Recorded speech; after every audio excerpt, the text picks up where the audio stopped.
A sala de reuniões brilhava sob a luz da manhã que entrava pelas paredes de vidro, do chão ao teto, de um arranha-céu na Avenida Paulista, em São Paulo.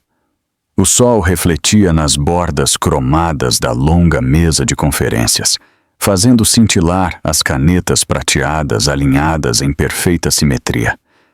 O zumbido suave do ar-condicionado misturava-se ao teclar discreto e ao sussurro de papéis. Tudo naquela sala era projetado para exalar controle, ordem e poder inquestionável. Ana Costa, 32 anos, estava sentada perto da ponta da mesa, a postura ereta, as mãos repousando suavemente na curva de sua barriga de 8 meses. Ela insistia em comparecer a todas as reuniões importantes, desafiando a pressão silenciosa para que ficasse em casa.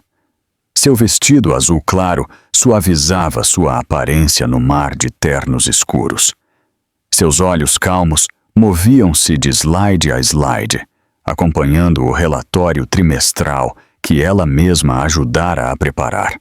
Na cabeceira da mesa estava seu marido, Eduardo Costa, 40 anos, o CEO da Indústrias Calles, uma das maiores empresas de tecnologia do país. Sua voz preenchia a sala com facilidade, cortante e autoritária. Estes números, ele disse, mudando o slide com o controle remoto, são inaceitáveis. Sua mandíbula se contraiu. O departamento de marketing gastou quase 8% a mais neste trimestre. Ana sentiu todos os olhares se voltarem para ela. Marketing era o seu departamento. Sua garganta se fechou, mas ela manteve a voz firme. O aumento cobriu a nova iniciativa social que você aprovou no mês passado, Eduardo. Foi a sua assinatura que autorizou a solicitação de orçamento. Um murmúrio percorreu a sala. A expressão de Eduardo congelou e o músculo de sua bochecha se contraiu. Por um momento, o ar ficou denso, carregado de uma eletricidade perigosa. De repente, ele pegou a pasta à sua frente e a fechou com força. O som ecoou como um tiro e Ana estremeceu, as mãos instintivamente sobre o ventre. Os olhos de Eduardo ardiam com uma fúria que não tinha nada a ver com números. Você está insinuando que este desastre é culpa minha? Ele sibilou, o tom perigosamente baixo, o tipo de voz que fazia os outros desviarem o olhar. Um dos jovens gerentes pigarreou. Senhor, talvez devêssemos continuar. Eduardo o interrompeu, a mão levantada.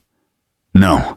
Deixe que ela explique como conseguiu desperdiçar os recursos da empresa e ainda me humilhar na frente da minha própria diretoria. Ana engoliu em seco. Dizer a verdade não é humilhar. A campanha gerou um aumento de 30% no engajamento. O gasto valeu a pena. Ele deu um passo à frente, os sapatos ressoando no chão polido. Você sempre tem uma desculpa, não é? Um silêncio tenso pairou na sala. Uma caneta caiu na mesa e bateu no chão com um som seco. O ventilador do projetor zunia mais alto, como se tentasse preencher o vazio. Ana baixou o olhar, recusando-se a encará-lo. Eduardo, por favor, não aqui. A palavra, por favor, pareceu quebrar algo dentro dele. Ele agarrou a pilha de documentos mais próxima, os relatórios financeiros que ela havia preparado, e os atirou com força pela mesa. Os papéis se dispersaram no ar, como pássaros assustados antes de caírem sobre ela. Várias folhas atingiram seu ombro e caíram no chão. Toda a sala prendeu a respiração. Ana permaneceu imóvel, olhando para as folhas espalhadas a seus pés. Uma pousou em seu colo, a tinta levemente borrada onde seus dedos trêmulos a haviam tocado. Seu peito subia e descia com dificuldade. Ela sentiu o bebê se mover, uma lembrança aguda de que o medo não era mais só dela.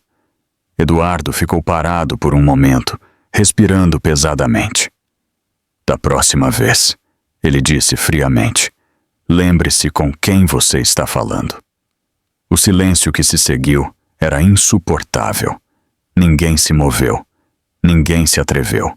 O único som era o suave sussurro do papel se acomodando no chão.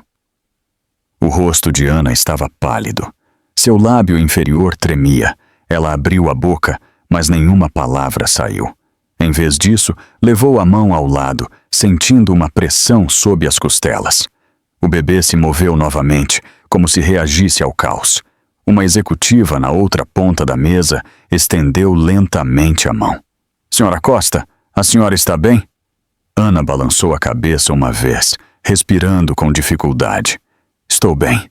Sua voz era quase um sussurro. Eduardo ajeitou a gravata, fingindo que nada havia acontecido. "Continuemos." Ele se virou para o projetor em um tom profissional e seco. "Próximo slide."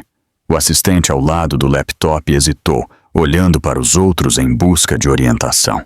A sala estava carregada de uma tensão densa e metálica. Alguém tossiu. Outra pessoa pegou uma folha do chão, apenas para ter algo para fazer. Ana piscou rapidamente. Ela queria se levantar, sair e respirar, mas suas pernas pareciam pesadas. Seu pulso retumbava em seus ouvidos. No reflexo do vidro, ela viu seu próprio rosto, assustado e pequeno, contra o imenso horizonte da cidade. No canto do teto, uma pequena luz vermelha piscava. A câmera da sala, instalada para gravar as reuniões, havia captado tudo. Por um momento, ninguém percebeu, mas um dos executivos notou. Seus olhos se arregalaram ligeiramente, indo da câmera para Eduardo e de volta para a câmera. Eduardo seguiu a direção do olhar e sua mandíbula se apertou, mas ele não disse nada. Ele sabia o que aquilo significava. Havia uma gravação. Ana seguiu a direção do olhar dele e viu a luz também. Aquele pequeno ponto parecia brilhar mais, pulsando como um coração. Seu próprio reflexo a observava do vidro. Olhos brilhantes, rosto sereno, mas indecifrável. No fundo, um pensamento começou a se formar. Talvez pela primeira vez, ela percebeu que não estava indefesa. O silêncio se arrastou, pesado e elétrico. Do lado de fora, o vento pressionava suavemente o vidro, e acima de todos eles, a luz vermelha continuava a piscar. Os fragmentos do relatório estavam espalhados sobre a superfície polida da mesa, testemunhas silenciosas de algo que ninguém ousava nomear. O aroma de café e toner pairava no ar, forte e metálico, misturado ao zumbido suave do ar-condicionado. Lá fora, o horizonte de São Paulo brilhava sob uma luz indiferente.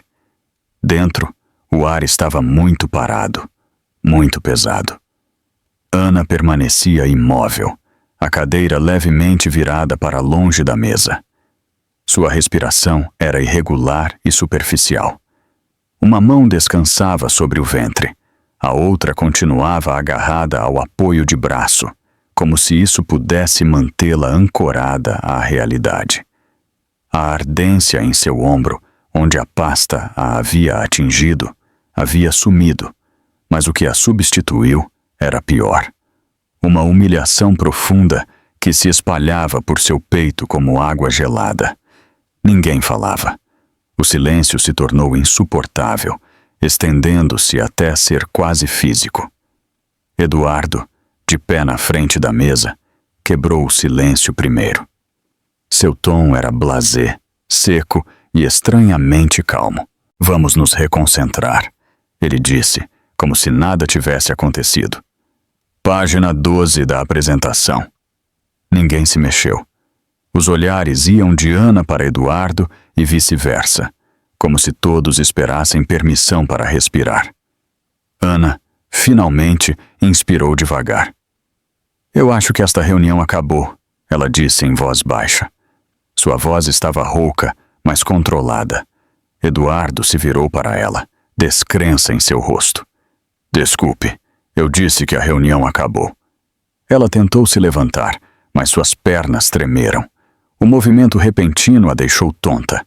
ela colocou uma mão na mesa para se firmar. O vice-presidente sênior, um homem na casa dos 60 anos com cabelos grisalhos, se levantou pela metade. Senhora Costa, talvez a senhora devesse se sentar. Vou chamar alguém para ajudá-la. Ana balançou a cabeça. Eu estou bem. A mentira era óbvia, mas ela a disse mesmo assim. Sua garganta ardia por segurar as lágrimas. Eduardo bufou de aborrecimento, o incômodo refletido em seus olhos. Sente-se, Ana. Você está exagerando. Sua mão agarrou a borda da mesa com força. Você me humilhou, Eduardo, na frente de todos. Chega, ele respondeu, a voz estalando. Temos trabalho a fazer. Ninguém se moveu. O peso de suas palavras flutuava no ar, mas a autoridade por trás delas parecia vazia. A mulher do marketing, sentada a 2 cadeiras de distância, deslizou uma garrafa de água pela mesa em direção a Ana. O gesto foi quase invisível, mas Ana o viu, murmurando um "obrigada", sem levantar os olhos. Eduardo notou a troca. Sua mandíbula se apertou novamente. Vejam o que acontece quando se misturam assuntos pessoais com negócios. Caos. Ele resmungou, alto o suficiente para que todos ouvissem. Ana se endireitou lentamente, a mão ainda sobre o ventre. O caos não veio de mim. A frase atravessou a sala como uma lâmina. Alguns desviaram o olhar. Um dos contadores fingiu checar o telefone enquanto tossia. O rosto de Eduardo escureceu. Cuidado com o seu tom. Os lábios de Ana tremeram, mas ela não respondeu. Em vez disso, pegou a bolsa. A alça prendeu-se no apoio de braço e algumas folhas caíram no chão. Ela se abaixou devagar para pegá-las, as mãos tremendo. Uma gota d'água caiu em uma das páginas. Era uma lágrima, embora ela não tivesse percebido que estava chorando. Quando se levantou, a luz vermelha da câmera chamou sua atenção. Piscava firmemente no canto do teto, gravando tudo. Ela a observou por um momento antes de olhar para Eduardo. Acho que a diretoria vai revisar esta reunião mais tarde, ela disse, baixinho. O nariz dele se dilatou. Não se atreva a me ameaçar. Não estou ameaçando ninguém. Ela guardou a última folha na bolsa e se virou para a porta. Estou apenas afirmando um fato. Seus passos eram instáveis, mas cada um deles carregava uma determinação silenciosa. Ao chegar à porta, ela parou. O vidro refletia toda a sala. Os executivos atônitos, os papéis espalhados, o homem ainda de pé na frente fingindo ter o controle. Pela primeira vez, ela viu o absurdo de tudo. Ana, ele chamou. Sua voz tinha suavizado um pouco. Não saia assim. Você está fazendo uma cena. Ela virou a cabeça apenas, seu perfil iluminado pela luz do sol que entrava pela janela. A cena já está feita, ela disse, e abriu a porta. O corredor externo era frio, com aquela frieza corporativa que nasce do mármore e do silêncio. Cada passo ressoava.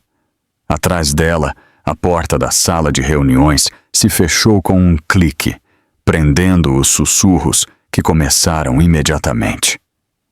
Lá dentro, Eduardo ficou parado por um longo tempo.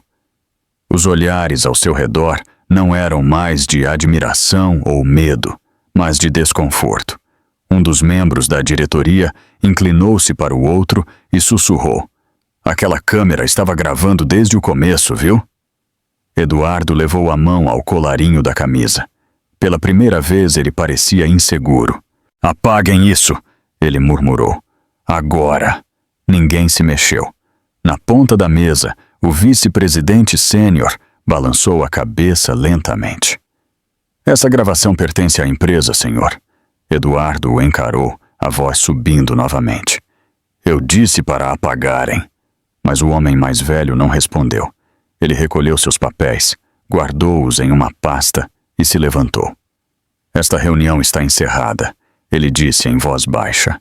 Eduardo ficou sozinho, com a luz do projetor brilhando atrás dele e iluminando as cadeiras vazias. Lá fora, Ana se encostou na parede, respirando devagar, uma mão sobre o estômago. Ela fechou os olhos. O bebê se mexeu.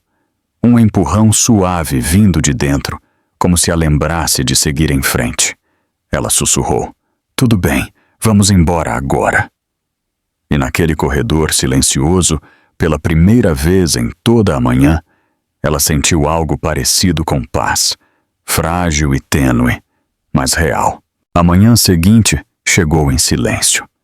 Uma luz cinza pálida pairava sobre a torre da Indústrias Calles, filtrando-se pelas nuvens como poeira sobre o vidro. A cidade se movia como sempre, inquieta e alheia, mas dentro do escritório do último andar, tudo parecia ligeiramente fora de equilíbrio. A reunião do dia anterior havia deixado rachaduras invisíveis na fachada de calma da empresa.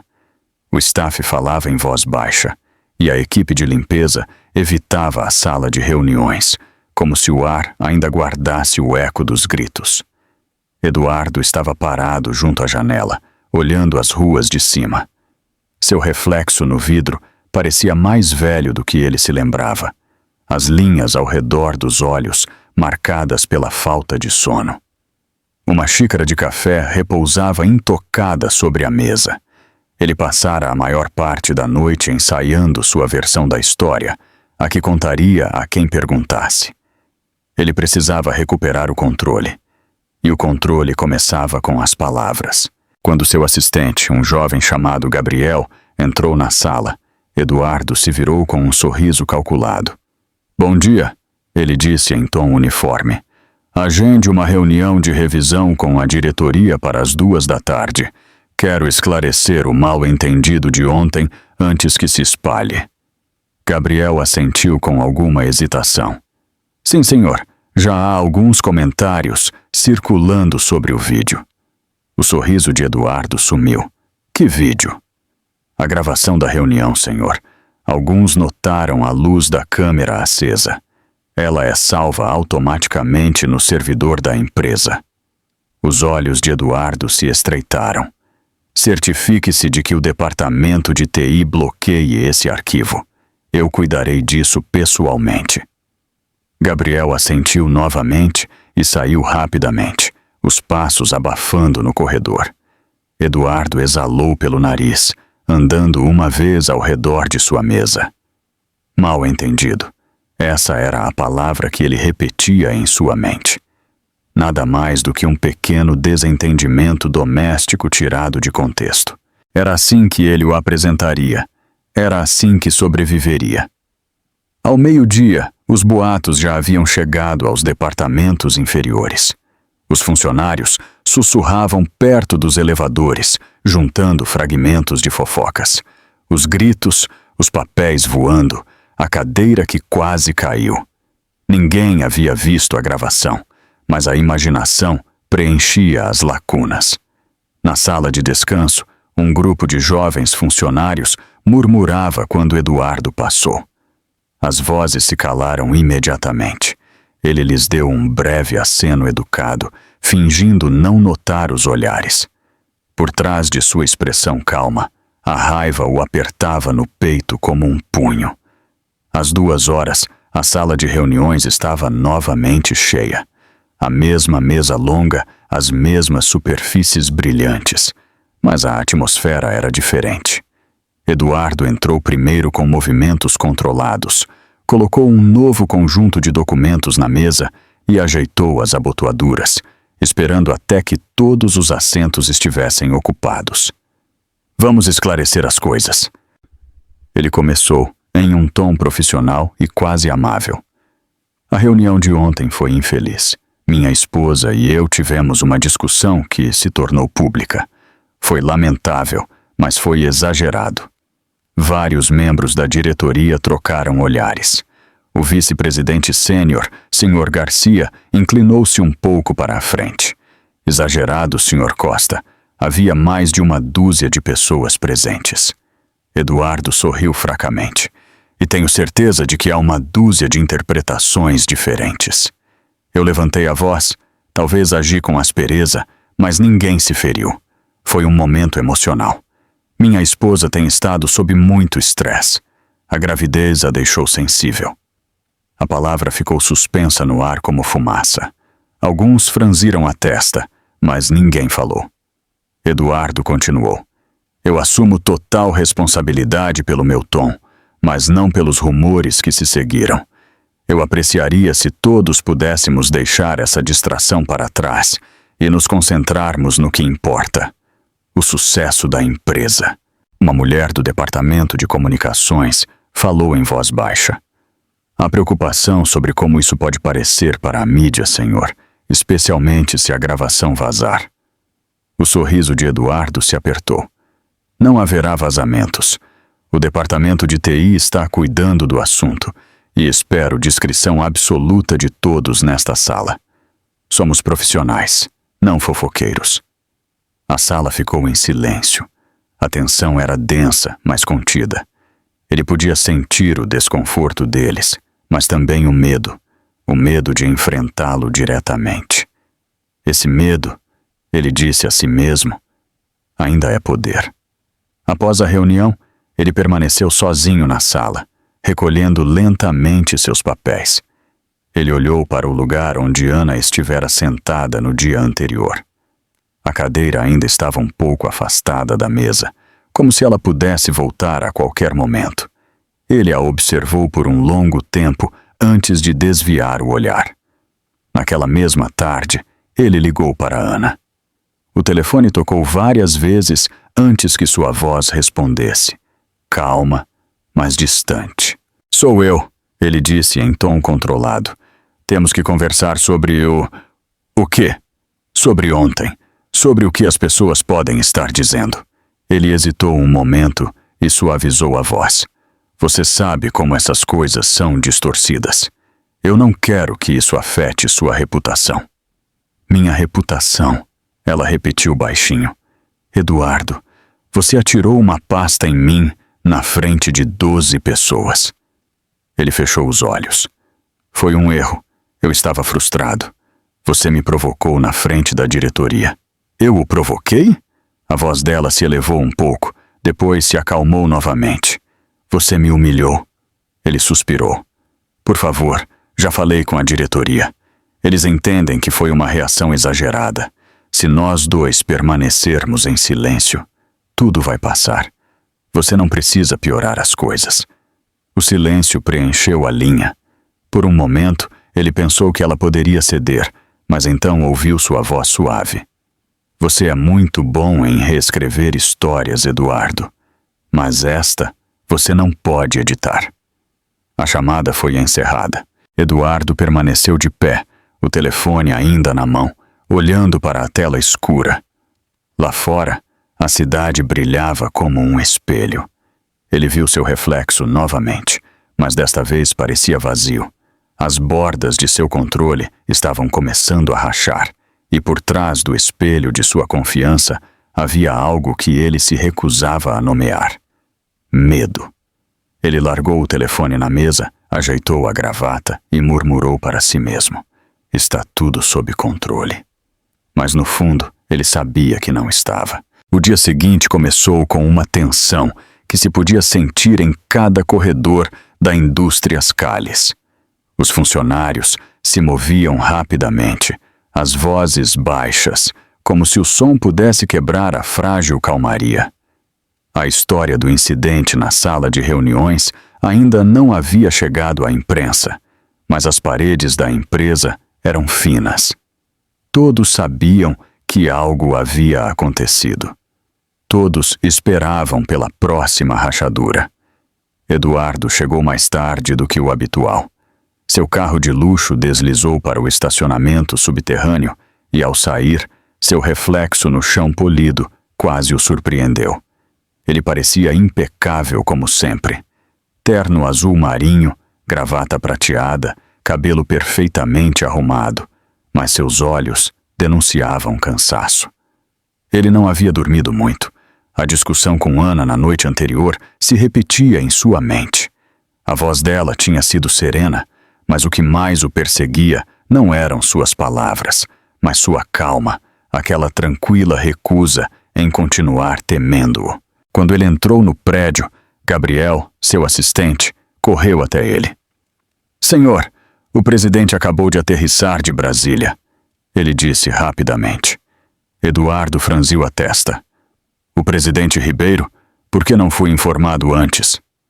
Ele mudou o horário, senhor, explicou Gabriel em voz baixa. Ele pediu uma reunião privada no seu escritório às 10 horas. Eduardo olhou para o relógio. Já eram 9h40. Tudo bem. Prepare café forte e diga à equipe para ter os slides do relatório do segundo trimestre prontos. Gabriel hesitou. Senhor, o presidente também pediu que Haste Costa esteja presente. Eduardo ficou imóvel. Seus dedos se apertaram na maleta. O que você disse? Ele a ligou diretamente. Senhor, ela confirmou que comparecerá. As portas do elevador se fecharam atrás de Eduardo com um leve sibilo. Ele não disse nada durante a subida. Seu reflexo nas paredes de espelho o observava sem piscar.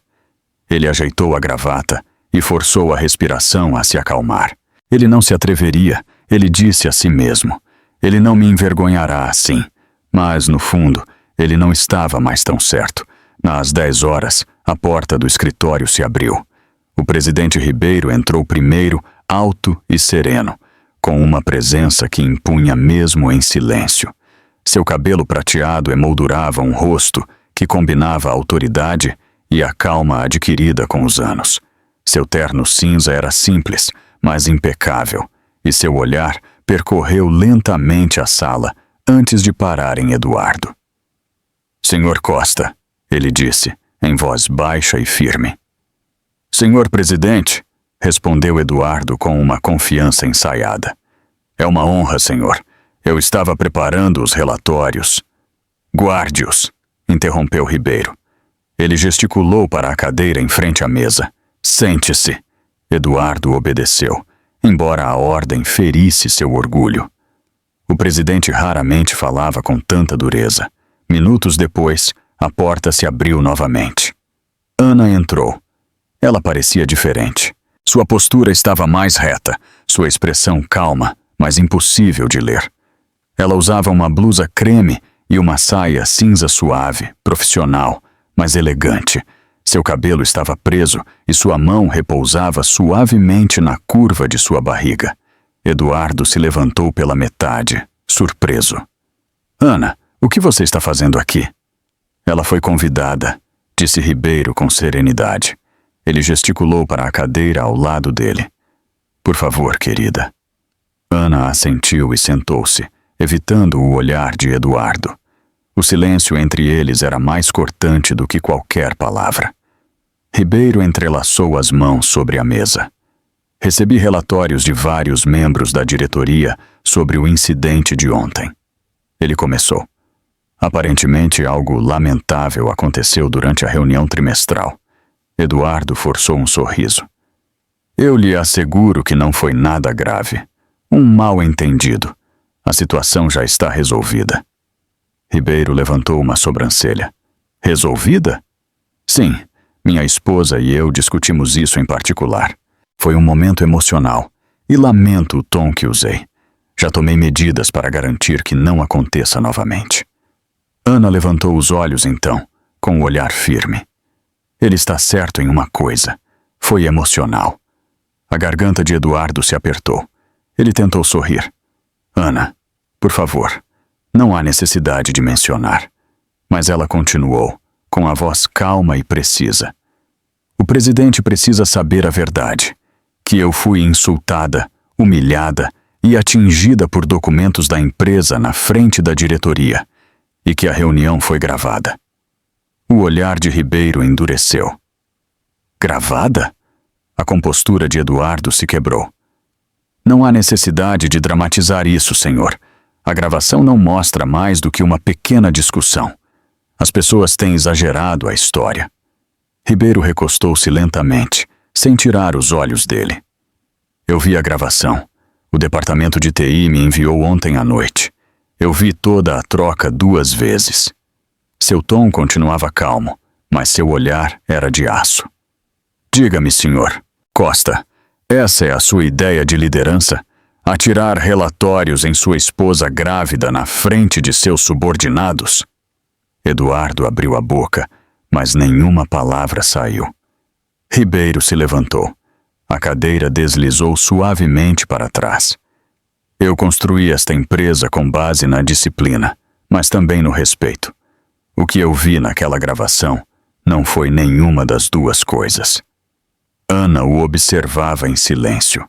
Suas mãos tremiam levemente em seu colo, mas seu rosto permanecia sereno. Ribeiro se virou para ela. Querida, você não deveria ter tolerado isso, nem no seu estado, nem em nenhuma circunstância. Obrigada, Senhor, ela respondeu suavemente. Senhor, ele repetiu amavelmente.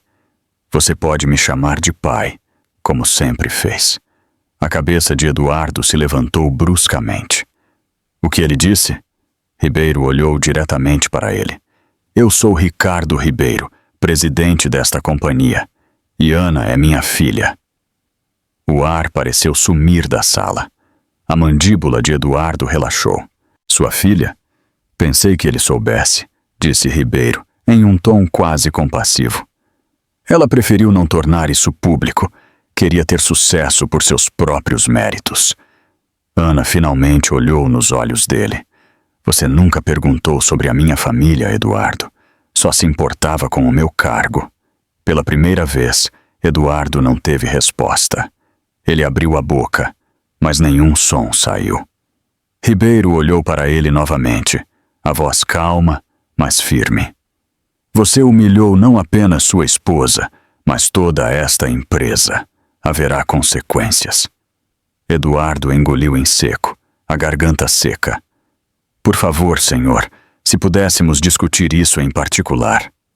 Não há nada de particular no que você fez, disse Ribeiro com dureza. Você tornou público quando perdeu o controle na frente de uma dúzia de pessoas. Ana se levantou devagar, a mão sobre o ventre. Eu acho que preciso ir. Ribeiro assentiu. Vá para casa, querida. Eu cuido do resto. A voz de Eduardo mal foi ouvida. Ana, espere. Ela não o fez. Saiu do escritório com passos firmes, deixando Eduardo em pé diante do homem, cujo respeito ele acabara de destruir. A porta se fechou suavemente, mas o eco permaneceu. O som da porta se fechando após a saída de Ana deixou o escritório vazio. Eduardo permaneceu imóvel por vários segundos, a mente em branco. Do outro lado da mesa, o presidente Ricardo Ribeiro ainda estava de pé, com o olhar fixo nele, como uma tempestade silenciosa ganhando força. O silêncio pesava mais do que qualquer acusação. Sente-se, Sr. Costa, disse Ribeiro por fim. Seu tom era baixo, deliberado e controlado. Ainda não terminamos. Eduardo obedeceu, embora cada instinto lhe gritasse para fugir. Seus joelhos se dobraram lentamente, como se a gravidade tivesse dobrado. Ele se sentiu despojado de toda a autoridade. O homem à sua frente não era apenas seu superior. Era um pai, protegendo sua filha. Ribeiro inclinou-se para a frente, apoiando as duas mãos na mesa. O senhor entende a magnitude do que fez? Eduardo engoliu em seco. Sim, senhor. E eu lhe asseguro que lamento profundamente. Eu perdi o controle por um momento. Não acontecerá novamente. Perdeu o controle? Repetiu Ribeiro, levantando as sobrancelhas. O senhor chama a humilhação pública de sua esposa grávida de um lapso momentâneo? A mandíbula de Eduardo se apertou. Senhor, foi antiprofissional. Eu admito. Mas o senhor precisa saber que eu entreguei tudo a esta empresa. Meu histórico fala por mim. Os olhos de Ribeiro se estreitaram. E, no entanto, o homem naquele vídeo não se parece em nada com o líder que eu nomeei. Eu vi arrogância, vi crueldade e vi medo. Eduardo piscou, confuso. Medo? Sim, disse Ribeiro calmamente. Medo de perder o poder. Medo de ser questionado. Medo de que alguém mais inteligente ou capaz ocupe seu lugar. Esse medo o torna perigoso, Sr. Costa. As palavras o atingiram como água fria. Eduardo se endireitou na cadeira, esforçando-se para manter a respiração estável. Senhor, com todo o respeito, eu construí a imagem desta empresa. A imprensa confia em mim. Os investidores confiam em mim. Se o senhor me destituir agora, colocará em risco a estabilidade. Ribeiro o observou por um longo momento. O senhor está me ameaçando? Não, senhor, respondeu Eduardo rapidamente. Eu falo em termos de estratégia. A imagem importa. A diretoria ficaria alarmada se pensasse que conflitos internos estão guiando as decisões. Posso fazer tudo isso desaparecer discretamente. Os lábios de Ribeiro se curvaram ligeiramente, embora não com diversão. Desaparecer? O senhor acha que isso pode simplesmente ser apagado porque o senhor diz?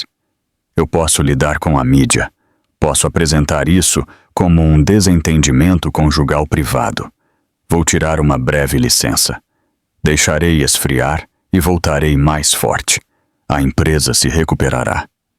O presidente balançou a cabeça lentamente. O senhor continua pensando em termos de imagem. O senhor se importa mais com as aparências do que com a verdade. Eduardo inclinou-se para a frente, baixando a voz a um sussurro. Com todo o respeito, a verdade não mantém uma empresa viva. A percepção, sim. O senhor sabe disso melhor do que ninguém. A expressão de Ribeiro endureceu. Tenha cuidado, senhor Costa. A sala ficou em silêncio novamente. O zumbido distante da cidade parecia preencher o vazio. As palmas das mãos de Eduardo estavam úmidas de suor, mas ele não podia deixar que isso transparecesse. Estou disposto a consertar isso, ele disse, escolhendo cada palavra com cuidado.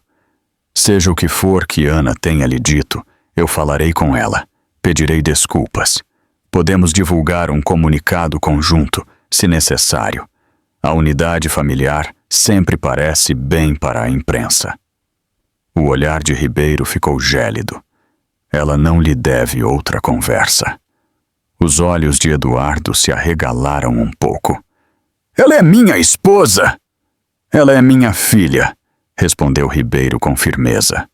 E a partir de agora, minha prioridade é a segurança dela. A frase cortou o ar como vidro.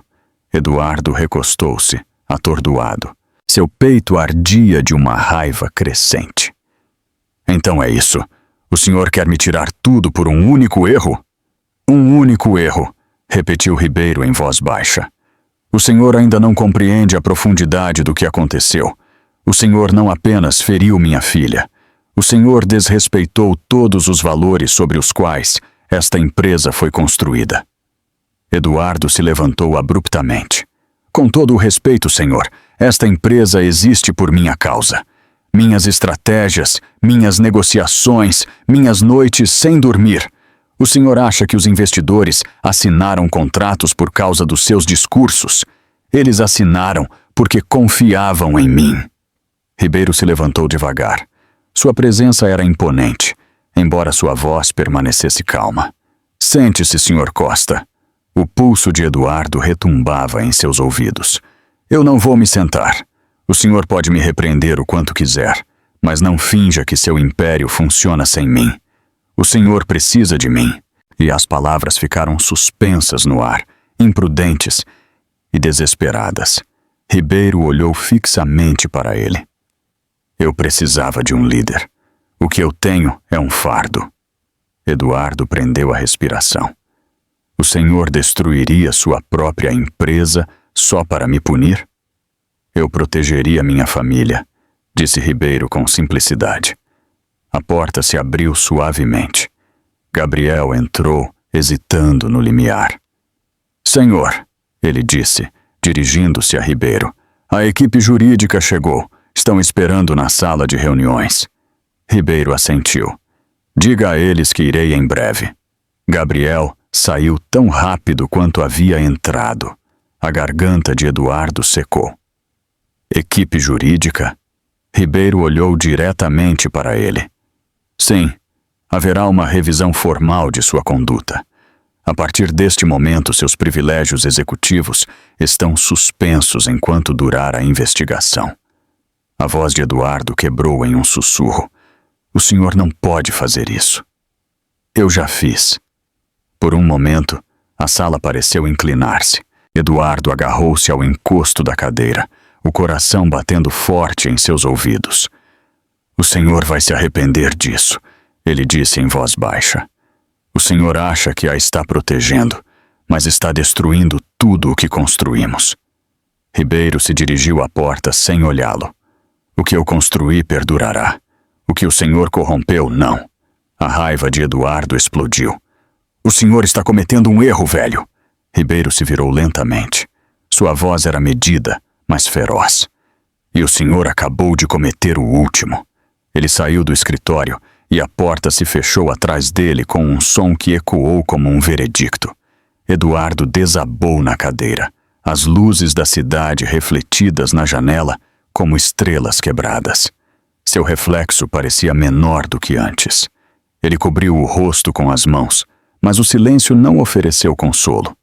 No fundo, ele compreendeu a verdade. Ele não tinha mais o controle.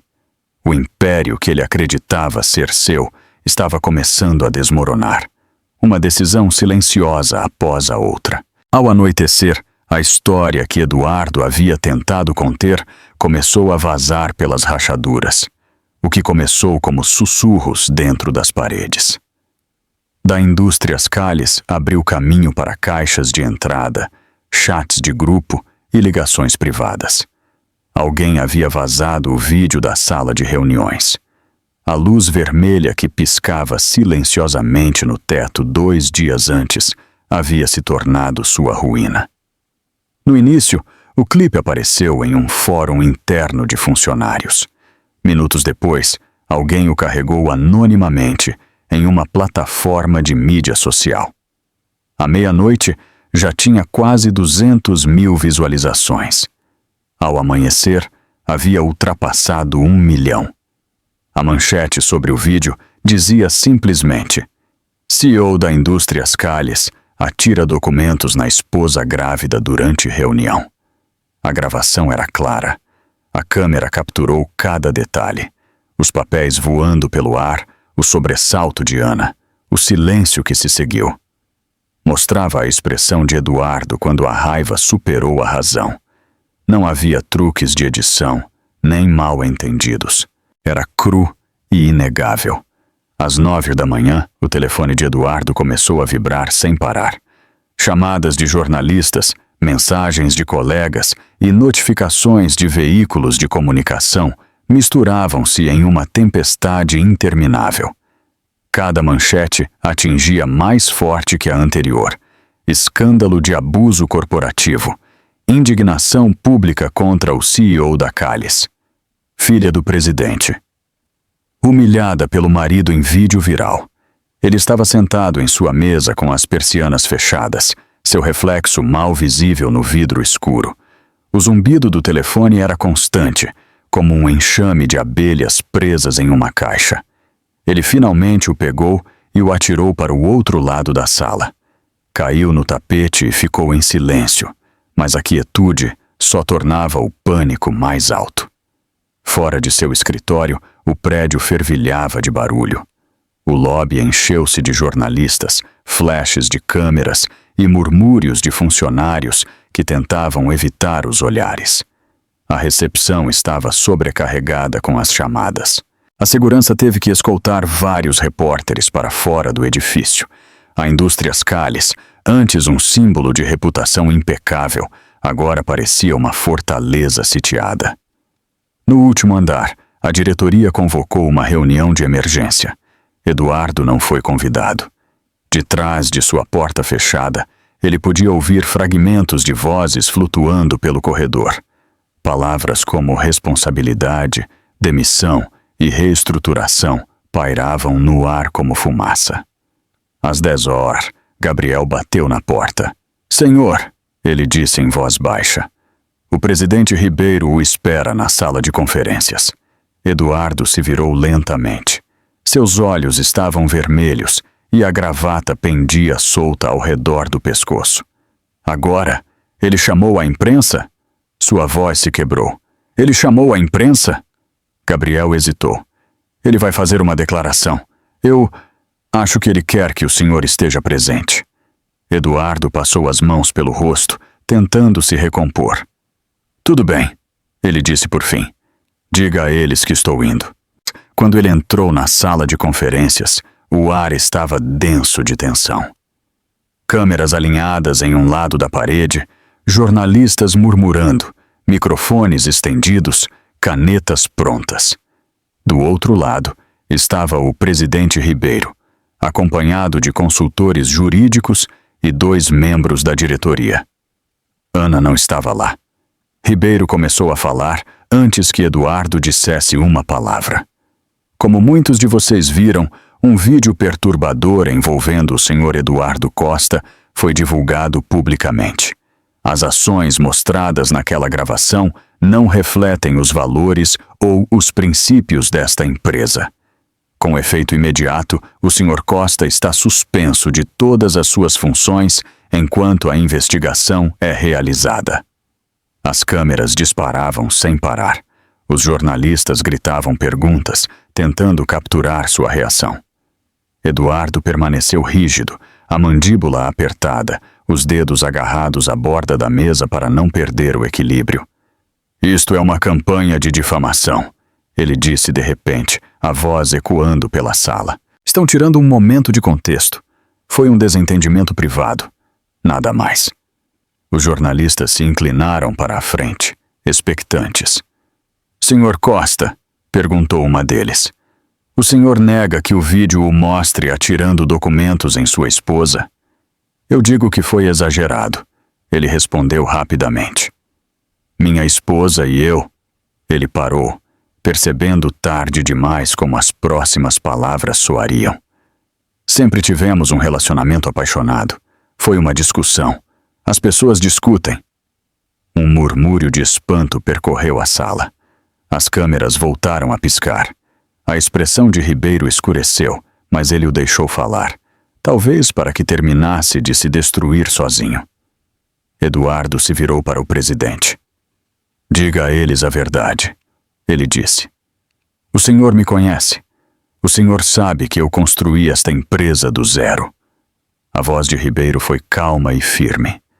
O senhor não construiu nada sem as pessoas ao seu redor.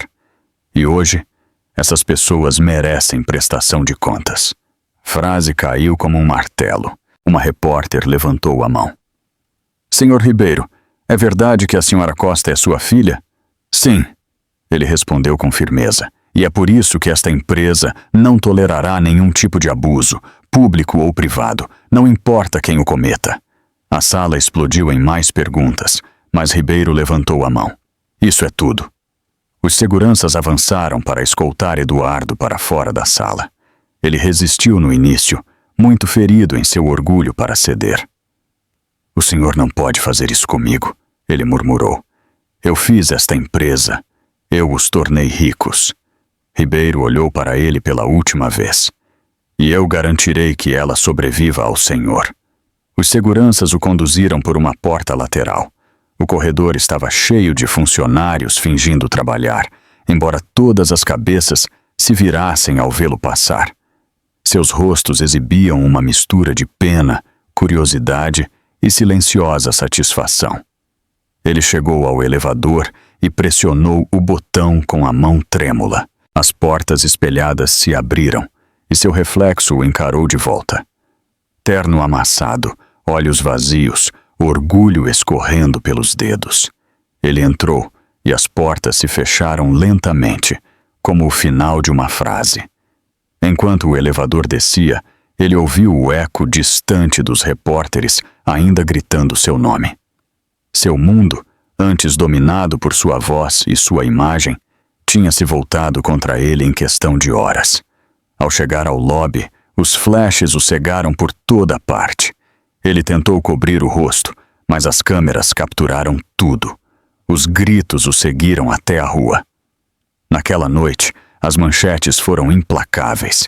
CEO cai após escândalo viral.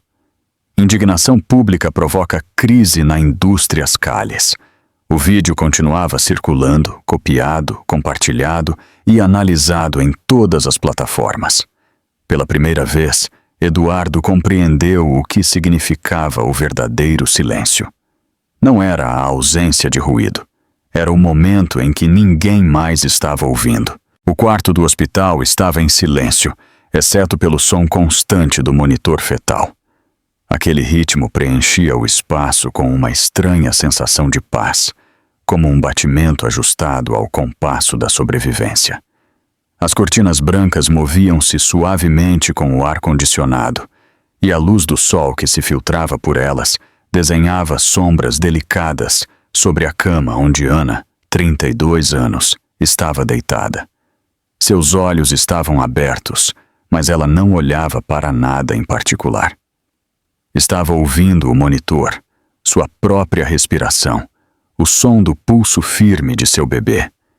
Haviam-se passado 3 dias desde a conferência de imprensa, 3 dias desde que o vídeo havia inundado a internet e destruído qualquer ilusão de privacidade. Ana não saía do hospital desde aquela manhã. Seu pai insistiu para que ela ficasse sob observação. O estresse, a exposição pública, a tensão emocional, tudo era demais para alguém em seu estado. Os médicos queriam garantir que o bebê estivesse seguro. Ouviu-se uma batida suave na porta. Uma enfermeira entrou, sorrindo gentilmente. "Bom dia, senhora Costa. Como a senhora se sente hoje?" Ana hesitou antes de responder. "Melhor, eu acho." Sua voz estava calma, mas firme. A enfermeira checou o monitor e assentiu. "O batimento do seu bebê está forte. Isso é um bom sinal. O doutor virá em breve para outro check-up." Ana olhou para o ventre e sussurrou. "Você é mais forte do que eu, não é?" Seus dedos acariciaram suavemente a curva de seu abdômen. O bebê deu um pequeno chute, como se respondesse. Quando a enfermeira saiu, o quarto se encheu de silêncio novamente. Mas desta vez, não era um silêncio vazio. Era um silêncio sereno. Ana não conhecia a calma há muito tempo. Seu pai entrou alguns minutos depois. Ele usava um terno azul marinho e uma expressão sombria. O peso dos últimos dias estava visível nas linhas do seu rosto. Ele deixou o telefone de lado e puxou uma cadeira para perto da cama. "Como você se sente?" ele perguntou em voz baixa. "Eu estou bem, pai. De verdade." Ele a observou atentamente. "Você não precisa fingir. Você passou por algo terrível, mas acabou. Você está segura." Ela esboçou um pequeno sorriso cansado. "Continuo ouvindo essa palavra. Segura. Eu não tenho certeza do que significa." Ricardo segurou sua mão suavemente. "Significa que ele não pode machucá-la novamente. Significa que a lei agora está do seu lado." Ana desviou o olhar. "A lei", ela repetiu. A palavra soava estranha para ela, como uma promessa que demorara demais para ser cumprida. "O que vai acontecer agora?" "Eu me reuni com nossos advogados esta manhã", disse Ricardo. "Eles vão apresentar uma queixa formal sob o Estatuto de Abuso Doméstico. A gravação é prova suficiente, mas também estamos solicitando uma ordem de restrição. Você não terá que vê-lo nunca mais." Ana exalou devagar. "E a empresa?" "A diretoria votou por unanimidade destituí-lo como CEO imediatamente. As contas dele estão congeladas enquanto durar a investigação. As autoridades já abriram um inquérito." Ela assentiu. Por um momento ela não disse nada, depois murmurou. "É estranho. Pensei que me sentiria feliz, mas só me sinto vazia." "Isso é normal", disse seu pai em voz baixa. "Curar não parece uma vitória no início. Parece exaustão." A porta se abriu novamente e a doutora Lúcia entrou com um sorriso gentil e uma pasta na mão. "Bom dia, Ana", ela disse. "Como estamos hoje?" "Eu estou bem", respondeu Ana, "só cansada." A doutora se aproximou do monitor e verificou as leituras. "Está tudo parecendo bom. O batimento do bebê está constante. Isso é o mais importante. Fico feliz que você tenha vindo quando veio." Ana assentiu. "Eu não pensei que tivesse escolha." A doutora parou por um momento. Então disse suavemente: "Você sempre tem escolha, e você fez a escolha certa." Quando a doutora saiu, Ana recostou-se nos travesseiros, com as mãos cruzadas sobre o ventre. Seu pai permaneceu sentado ao lado dela, checando o telefone até que uma leve vibração chamou sua atenção. Ele franziu a testa ao olhar para a tela. "O que foi?" perguntou Ana. "Outra declaração da equipe jurídica de Eduardo", disse Ricardo. "Eles afirmam que ele está sendo tratado injustamente. Dizem que o vídeo foi editado para fazê-lo parecer ruim." Ana fechou os olhos. Ele continua tentando controlar a história. "Deixe-o tentar", disse Ricardo com firmeza. "Desta vez a verdade é mais forte. Você tem a lei, as provas e o público do seu lado." Uma batida suave interrompeu a conversa. Um policial uniformizado entrou no quarto. Ele tirou o chapéu com respeito. "Senhora Costa, senhor Ribeiro", ele disse. "Eu sou o oficial Almeida. Só preciso de alguns minutos para revisar alguns detalhes da ordem de proteção." Ricardo se levantou. "Claro, por favor." O oficial sentou-se na pequena mesa ao lado da janela, estendendo alguns papéis. "Esta é uma ordem de restrição temporária", ele explicou. "Uma vez assinada, o Sr. Costa será proibido de se aproximar a menos de 60 metros da senhora ou tentar se comunicar de qualquer forma. Ele também terá restrições para se aproximar de sua residência ou local de trabalho." Ana ouviu em silêncio, assentindo enquanto ele falava. "Eu terei que vê-lo no tribunal?" ela perguntou. "Não, a menos que a senhora decida", respondeu Almeida. "Sua advogada pode representá-la. As evidências falam por si. Seu pai lhe entregou uma caneta." Ela assinou o documento lentamente, a mão tremendo. Quando terminou, colocou a caneta na mesa e exalou. Almeida recolheu os papéis e disse suavemente: "A senhora fez a coisa certa, senhora. Ninguém merece o que a senhora viveu." Depois que ele saiu, o quarto voltou à sua calma habitual. O monitor bipava suavemente. As cortinas se moviam com a brisa. Ana olhou para o pai e esboçou um leve sorriso. "Acho que estou começando a entender o que significa estar segura." Ricardo devolveu o sorriso, o primeiro genuíno em dias. "Bom, é tudo o que eu sempre quis para você." Ela se virou para a janela. O sol já estava mais alto, banhando a cidade em um brilho dourado. Lá fora, o mundo continuava falando, assistindo, especulando. Mas ali, naquele quarto silencioso, Ana sentiu algo novo despertar dentro dela. Paz, frágil, mas crescente. Pela primeira vez em muito tempo, ela se permitiu acreditar que a vida podia recomeçar.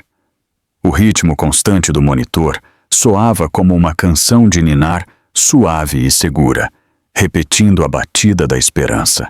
A luz da tarde filtrava-se pelas persianas do quarto de hospital de Ana, desenhando listras estreitas sobre o cobertor que cobria suas pernas. O bip rítmico do monitor fetal havia se tornado familiar, um som suave e constante que a lembrava de que seu bebê estava seguro.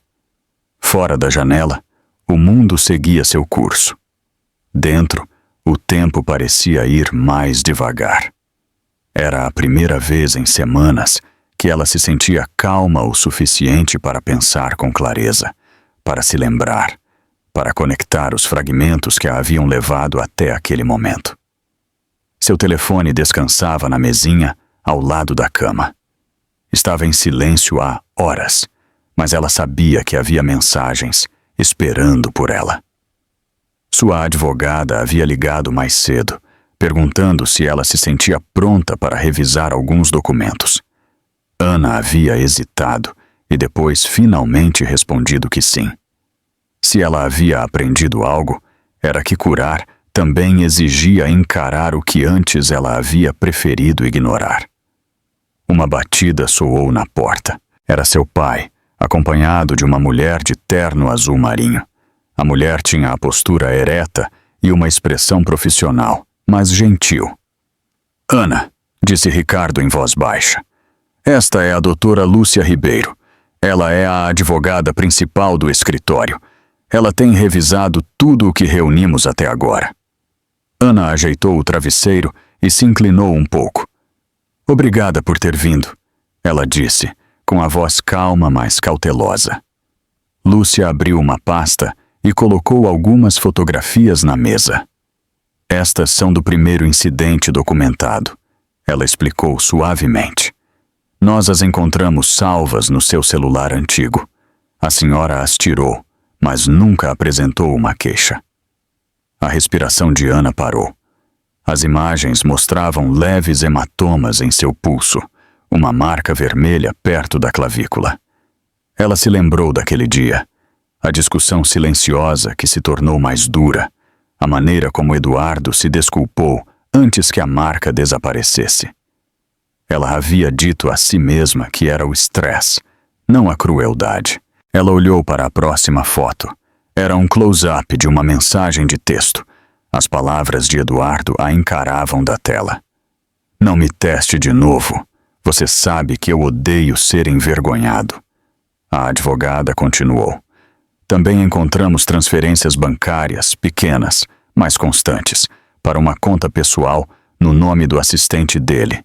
Acreditamos que ele usava esses fundos para monitorar seus gastos.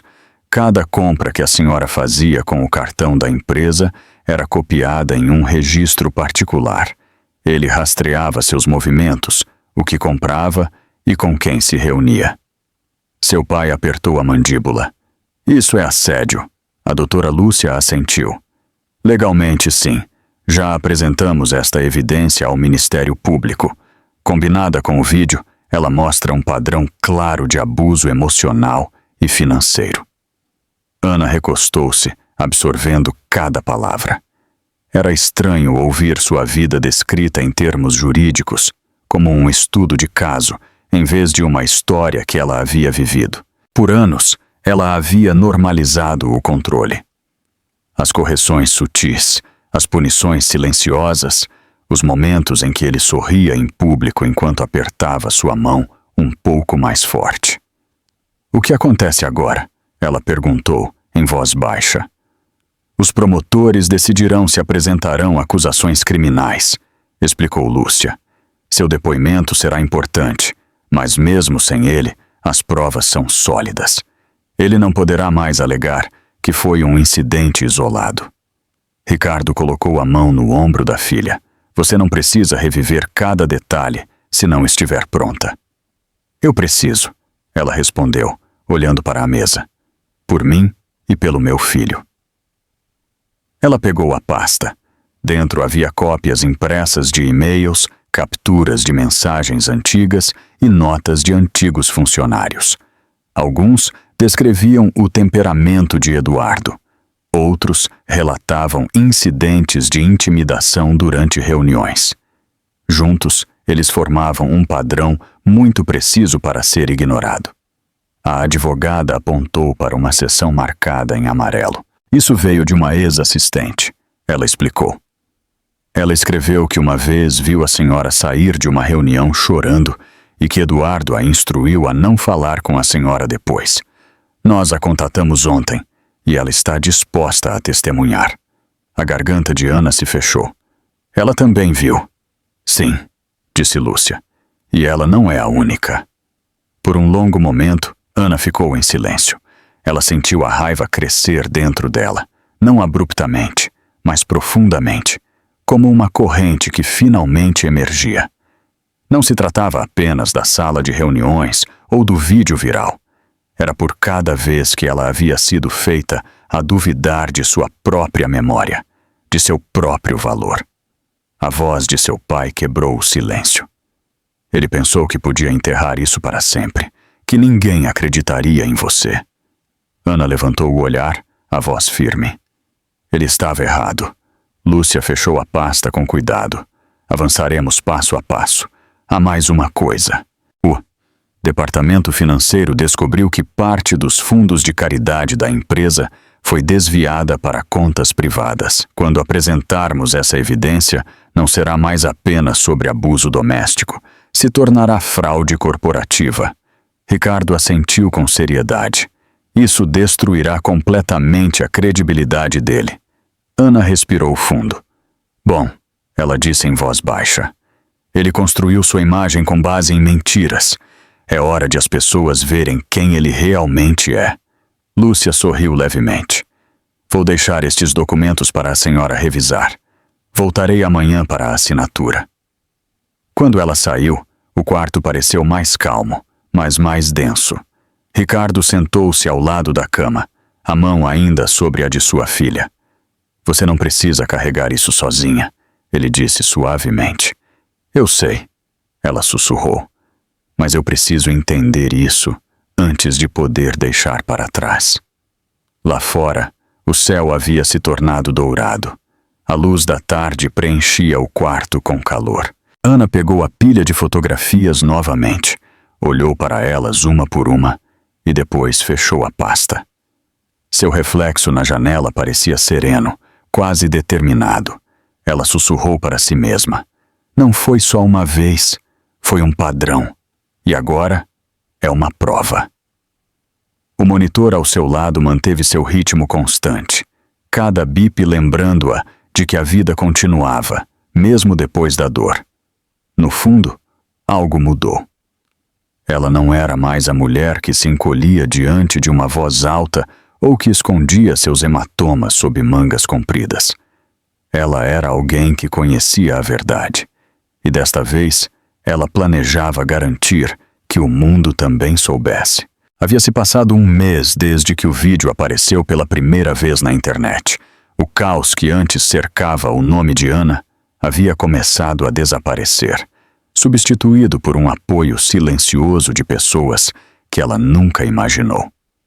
Desconhecidos lhe enviavam cartas e mensagens.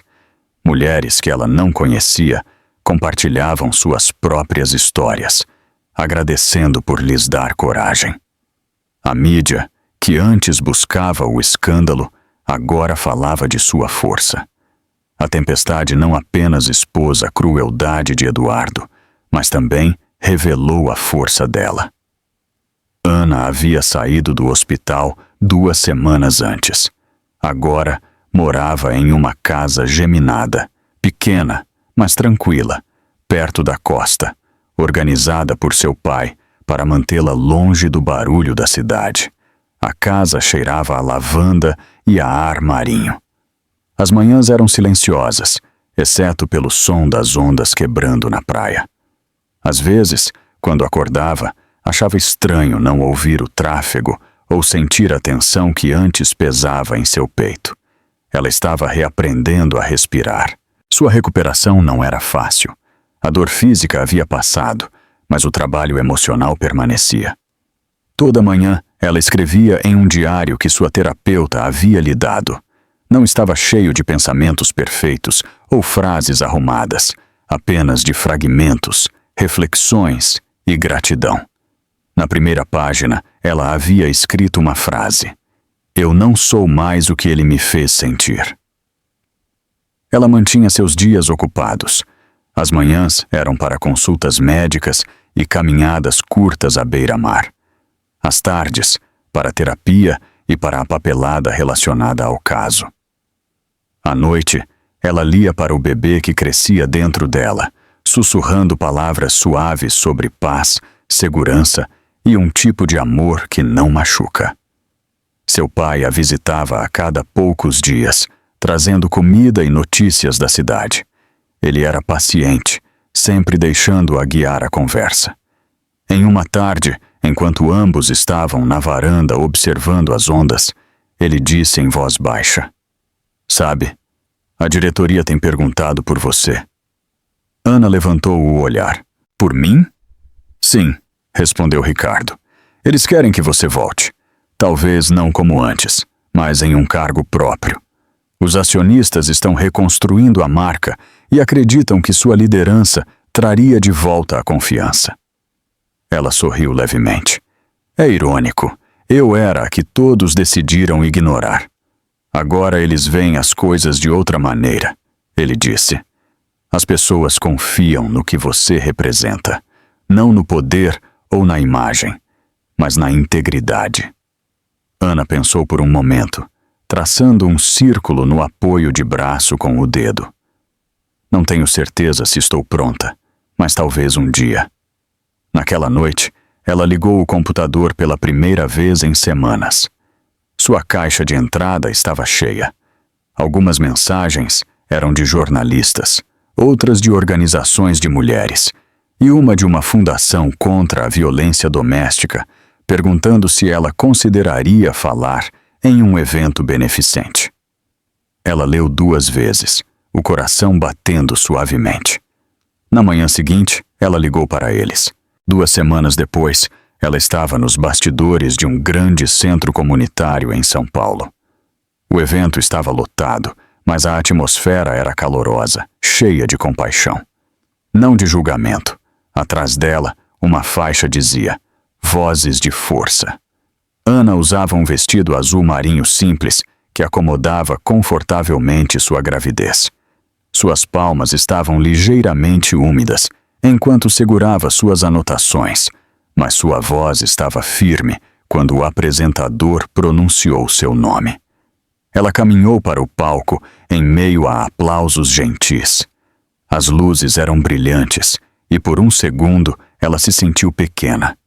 Então, lembrou-se da sala onde se sentiu impotente uma vez, a sala de reuniões de Eduardo, e essa imagem a fortaleceu. Ela começou devagar. Alguns meses atrás, eu era alguém que acreditava que o silêncio era mais seguro do que a verdade. Convenci a mim mesma de que proteger a imagem dele era proteger minha vida. Mas o silêncio não protege você. Ele apenas protege aqueles que a machucam. E a sua voz se tornou mais alta enquanto falava. Ela contou ao público sobre os sinais que havia ignorado, o medo que se infiltrou tão silenciosamente que ela não o notou até que ele controlasse tudo. Ela falou sobre a noite em que os papéis voaram pela mesa e sobre a luz vermelha da câmera que capturou a verdade que ela estava com muito medo de admitir. Quando ela terminou, a sala ficou em silêncio por um instante. Então o aplauso começou, suave no início, depois mais forte, enchendo o auditório como uma maré crescente. Após o evento, as pessoas fizeram fila para agradecê-la. Alguns a abraçaram, outros choraram, outros sussurraram que finalmente se sentiam compreendidos. Ana ouviu a todos. Ela não sentia mais pena, sentia conexão. Naquela noite, ao voltar para casa, ela encontrou um pequeno pacote na varanda. Dentro havia um móbile de madeira esculpido em forma de onda e um bilhete de sua terapeuta. Para o quarto do bebê. Um símbolo de que a paz pode se mover em silêncio, mas ainda é forte.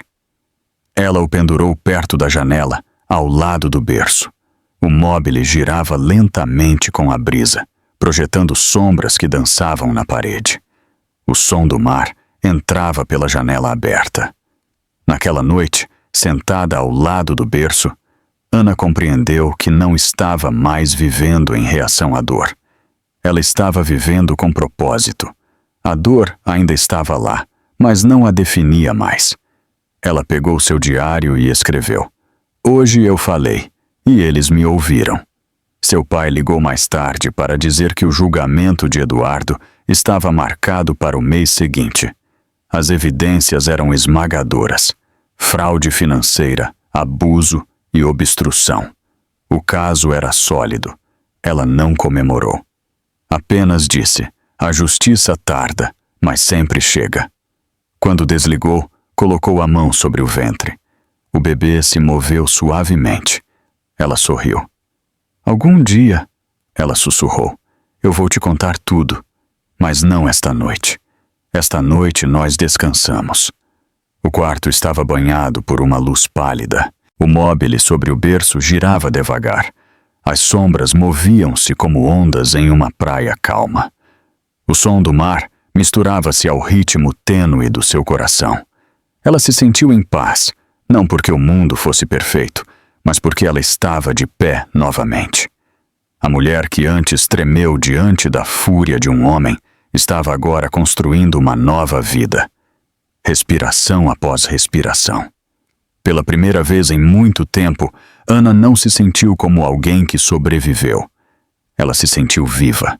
A luz da manhã derramava-se suavemente pela pequena casa costeira, preenchendo-a com calor. A brisa do oceano deslizava pelas janelas abertas, trazendo o cheiro de sal e jasmim. O mundo lá fora estava calmo, em paz, sem pressa.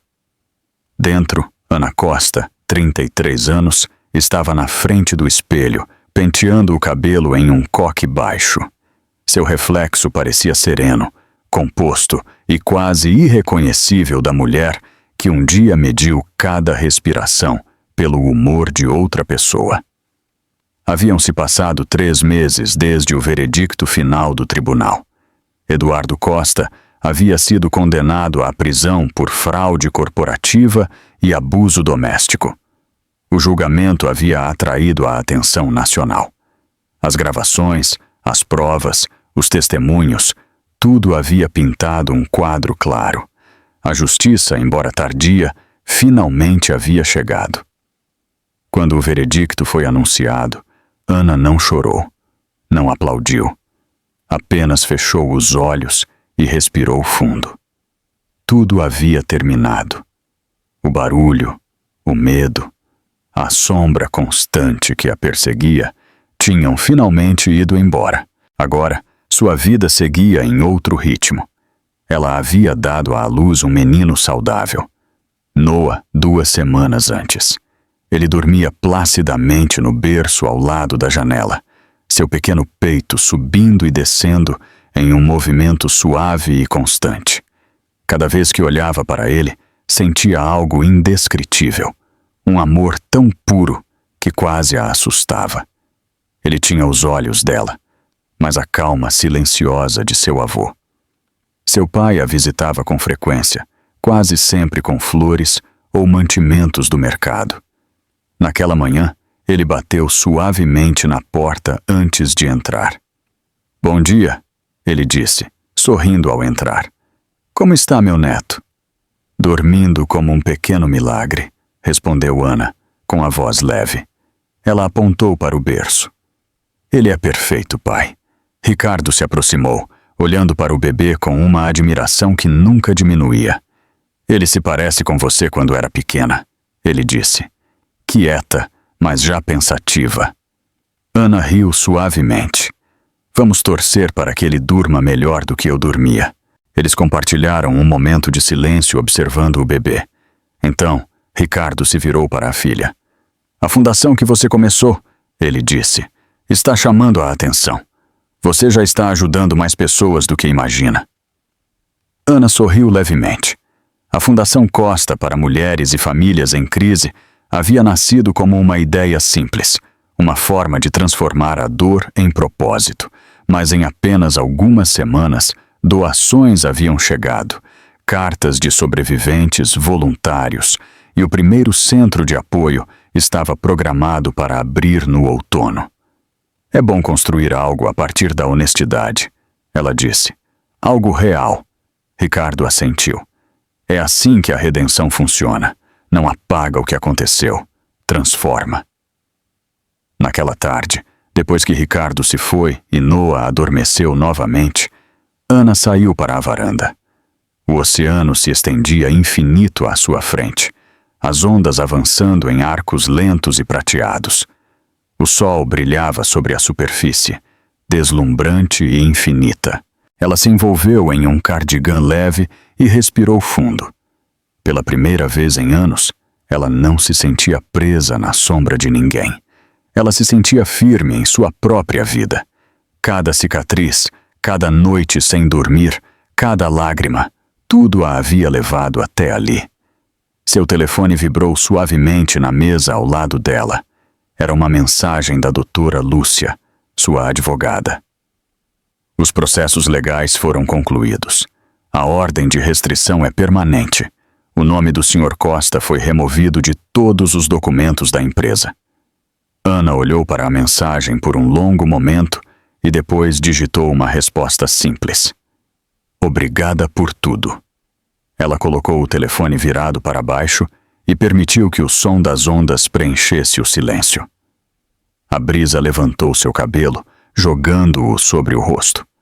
Ao longe, uma gaivota soltou um grito agudo, sua voz clara sobre o azul do horizonte. Ela pensou em todas as mulheres que ainda viviam onde ela esteve um dia, escondendo hematomas sob mangas longas, sorrindo através do medo, convencendo-se de que sobreviver era amar. Para elas, ela sussurrou ao vento: "Vai melhorar. Você não está sozinha." Dentro, Noah se moveu suavemente. Ana voltou para ele com movimentos ternos e silenciosos. Ela o pegou nos braços, aninhando seu pequeno corpo contra o peito. O calor dele era a coisa mais pura que ela já havia sentido. "Você está seguro agora?" ela murmurou. "E eu também." Ela caminhou até a janela e olhou para o mar novamente. O mundo parecia imenso e cheio de promessas. Pela primeira vez, seu futuro não lhe parecia incerto. Parecia aberto. Sobre a cômoda, havia uma foto emoldurada dela e de seu pai de anos atrás, tirada antes que tudo desmoronasse. Ao lado dela, uma nova fotografia. Ana segurando Noah fora do hospital, seu sorriso cansado, mas radiante. Entre as duas fotos, descansava uma carta que ela havia escrito na noite anterior. Dizia simplesmente: "A tempestade passou. Você sobreviveu. Agora, viva." O sol começou a se pôr, banhando o quarto em uma luz dourada e rosada. Ela colocou Noah de volta no berço e o observou adormecer. Sua pequena mão se moveu, tentando alcançar o ar, como se buscasse a luz. Ana apagou a luminária e ficou perto da janela mais uma vez. O mar estava calmo, sua superfície refletindo os últimos raios do crepúsculo. Atrás dela, o móbile sobre o berço girava lentamente, projetando reflexos de luz que dançavam na parede. Ela sussurrou para o silêncio da noite: "Às vezes, a verdade não apenas pune, ela também te liberta." Sua voz permaneceu suspensa no ar, suave e firme. Então, ela sorriu. Com aquele tipo de sorriso que vem depois da tempestade, quando você entende que o mundo continuou girando e que você também continuou de pé. A cena ficou imóvel. Uma mãe, seu filho e o pulso silencioso de um novo começo. Moral da história: o verdadeiro poder não reside na arrogância ou na intimidação, mas na integridade e na coragem de encarar a verdade. A justiça, embora lenta, sempre encontra seu caminho, e o apoio de quem ama é a única fundação que não pode ser derrubada. E você? O que te deu mais esperança no novo capítulo da vida de Ana? Deixe seu comentário e compartilhe sua opinião. Não se esqueça de curtir o vídeo e se inscrever no canal para acompanhar mais reviravoltas da vida real.